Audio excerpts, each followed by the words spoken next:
Seruput kopi dulu, Lur. Ini menarik, karena di balik berita Malaysia beli rudal Keisam ini, ada cerita besar soal bagaimana negara di Asia Tenggara mulai membangun kekuatan lautnya dengan cara yang lebih cerdas dan terstruktur. Jadi gini, Malaysia resmi memperkuat armada lautnya dengan sistem rudal pencegat Keisam buatan Lik Nexat. Nilai kontraknya sekitar 94 juta dolar. Dan yang bikin makin menarik, sistem ini akan dipasang di kapal korvet baru yang mereka beli dari Turki, yaitu kelas Ada-class korvet yang merupakan bagian dari program Miljam. Artinya, Malaysia tidak sekadar beli rudal atau kapal secara terpisah, tapi benar-benar membangun kombinasi kekuatan lintas negara.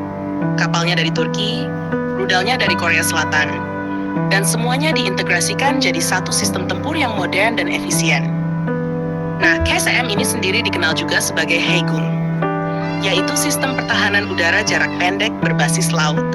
Perannya sangat krusial sebagai lapisan pertahanan terakhir kapal perang.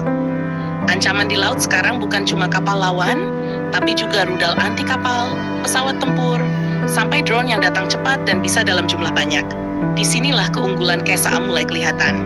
Sistem ini menggunakan peluncur vertikal, di mana satu sel bisa diisi 4 rudal sekaligus. Jadi meskipun dipasang di kapal ukuran korvet yang tidak terlalu besar, jumlah rudal yang siap ditembak tetap banyak. Ini membuat kapal punya daya tahan tempur yang jauh lebih tinggi dibandingkan sistem konvensional. Selain itu, KSAM dilengkapi dual seeker alias pencari ganda, biasanya kombinasi radar dan inframerah. Ini bikin rudal lebih tahan terhadap gangguan elektronik atau jamming. Jadi kalau satu sistem diganggu, masih ada sistem lain yang tetap bisa mengunci target. Yang bikin makin cocok, desain Ada-class korvet memang modular sejak awal. Artinya, kapal ini dirancang supaya bisa menerima berbagai sistem dari negara berbeda tanpa perlu perubahan besar. Jadi integrasi KSAM ke kapal Turki ini relatif lebih mudah dan cepat. Sekarang kita masuk ke bagian yang agak panas tapi santai. Kalau dibandingkan dengan jet seperti Dassault Rafale milik Indonesia atau F-35 Lightning II milik Singapura, jelas KSAM ini bukan tandingan langsung, karena beda peran. Rafale dan F-35 itu senjata ofensif. Mereka digunakan untuk menyerang dan mendominasi udara. Sementara KSAM adalah sistem defensif. Dia melindungi kapal dari ancaman yang datang. Jadi kalau ada yang bilang KSAM ini disiapkan buat lawan Rafale atau F-35, itu lebih ke bercandaan saja. Dalam realita militer, sistem seperti ini justru jadi perisai terakhir yang menentukan apakah kapal bisa bertahan atau tidak saat diserang. Dan di perang modern, perisai itu sama pentingnya dengan pedang. Kalau kita lihat lebih luas, langkah Malaysia ini mencerminkan strategi yang cukup cerdas.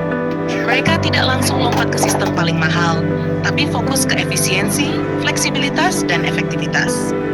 Sementara itu, LG Nexan sendiri juga sedang naik daun. Sebelumnya, mereka sukses mengekspor sistem pertahanan udara seperti KM-SAM Block 2 ke berbagai negara Timur Tengah. Artinya, mereka mulai jadi pemain penting di pasar global. Kalau ditarik ke peta Asia Tenggara, Indonesia saat ini fokus memperkuat daya pukul dengan jet tempur dan kapal perang modern. Singapura fokus ke teknologi tinggi dan dominasi udara, sementara Malaysia mengambil jalur berbeda, memperkuat pertahanan berlapis di laut dengan kombinasi kapal modern dan sistem rudal efisien. Dan strategi ini tidak bisa dianggap remeh. Karena dalam skenario konflik laut, kapal yang punya pertahanan kuat dan jumlah interseptor banyak bisa bertahan lebih lama, bahkan saat menghadapi serangan bertubi-tubi.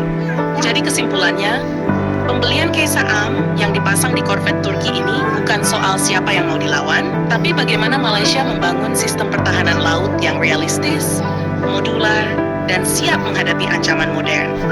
Dan ini jadi sinyal bahwa ke depan, perang tidak hanya dimenangkan oleh yang paling kuat, tapi oleh yang paling pintar menyusun sistem.